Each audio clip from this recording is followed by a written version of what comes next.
6,505 pounds Hornet 27 BHS landing on trade here at Haylet RV of Coldwater, Michigan. Big super slide to give us some rainy day space, a pair of single bunks. This model kind of predates the big takeover wave of double bunks. I found a little soft spot by the floor of the slooper slide. Yep. And we're going to take a look at that first, and we'll go from there and see what you think. Things like this is frankly exactly why you should consider purchasing from us here at Haylet RV. Because we don't hide stuff. Because we don't mask things. If we see something, we say something.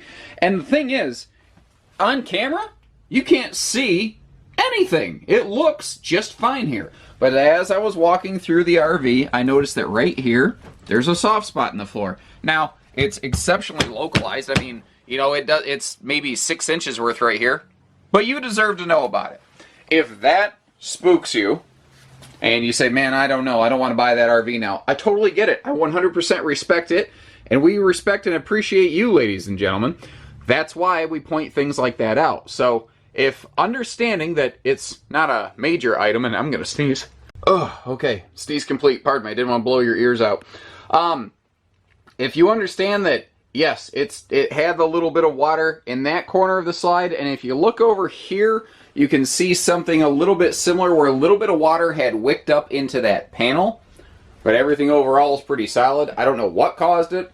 It obviously wasn't there long, and it wasn't a long-term issue, and it's not a recurring issue.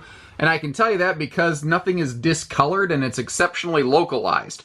If it was discolored, that means that it was wet long-term, and it rotted and molded. But that's not what happened here.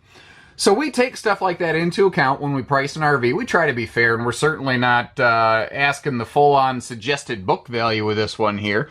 But, you know, overall the RV, I think, is very campable. If what you're wanting to do is get something to camp for a year or two to try it out, I think this would be a great starter bunkhouse. But frankly, there's nothing that would really stop you from using this thing for quite a few years.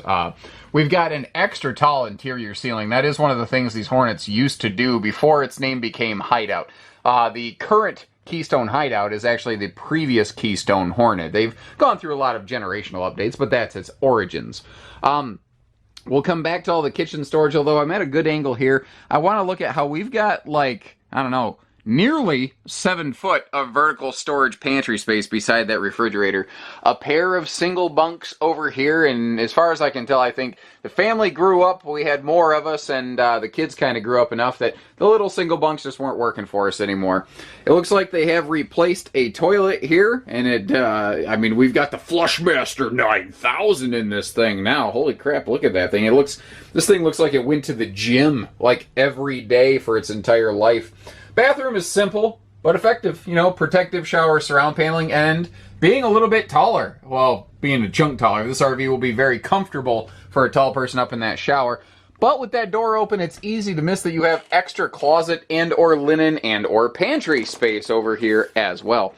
Naturally, our dinette and our sofas can both fold down into additional sleepers. There are sliding privacy doors, not curtains, for the bedroom. And that TV does spin around. This is made before all the Bluetoothy stuff made it through the industry, so that is just CD, DVD, stereo. And a classic kind of thing with that Peninsula-style overhead cabinet that kind of hovers over and mirrors the Peninsula-style lower countertop down here.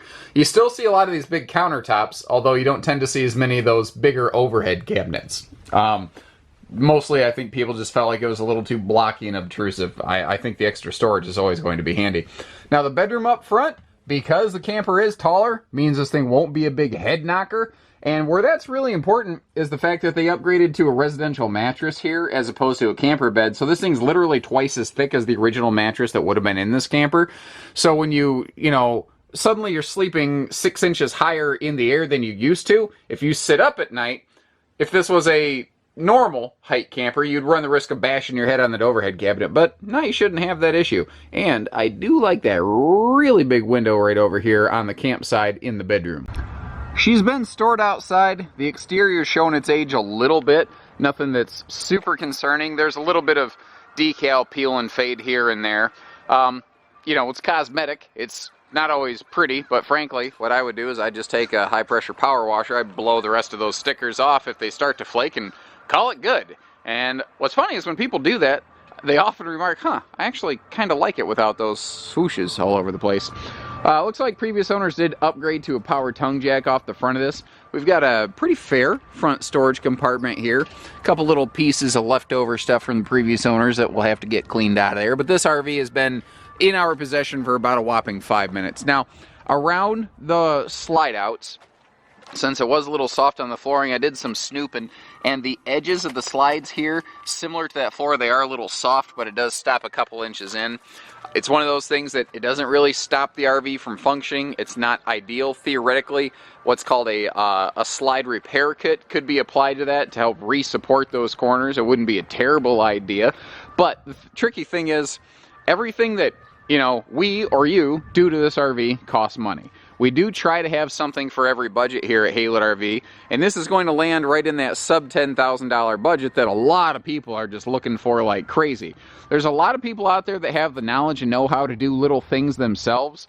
If there's, you know, like the slide repair kit, if there's a couple little things like that that you're like, hey, I could probably manage that myself, I'm good with tools, well, you can save yourself a chunk of money by not paying, you know, RV trained technicians to go through these things when, you know, labor rate's easily over $100 an hour. But if you don't have that kind of knowledge and know-how, but otherwise you like this trailer, give us a call and say, hey, I like that trailer. I would like it if this or this was done. And it's just like buying a house, guys. It's called stipulations. You say, well, I'd like if this or this were done at this many dollars, and let's see if we can work it out. You know, all I ask is just the opportunity to put it together. So what I can tell you is when the RV was stored this side, the campsite of the RV was facing west, because the west side gets the most direct and hot sunlight. And that's why some of these decals have peeled and flaked a little bit more than some of the others, but overall it looks okay. Now the tires are brand new, and I mean brand new. They were put on last month. So this thing has all new tires on it, which is absolutely excellent. So the previous owners, best I can figure is like, I think that if something needed work and attention, they did it, but they weren't always proactive, but not always reactive either. It's just sort of the best feel I can get. And you can see that they did put a larger entry handle on here for easy come and go. Kind of like the rest of the camper, the roof looks okay. It's extra okay. It's extra medium. It needs a good cleaning. There's a couple spots that could likely benefit from a little bit of spot sealing. The roof vent covers, like these things, they look okay. This one looks a little bit better than the bathroom one. I can see that they had been cleaned in the past. They obviously could use a good cleaning right now, kind of like that AC shroud.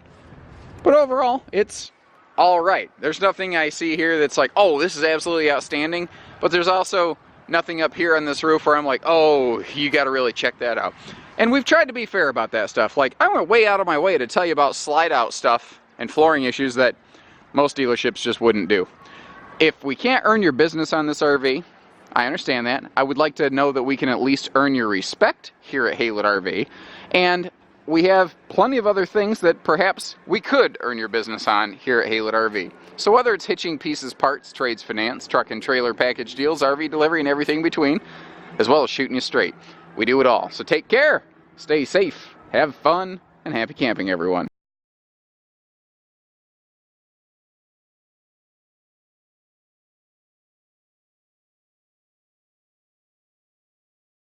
And with you, the fourth, maybe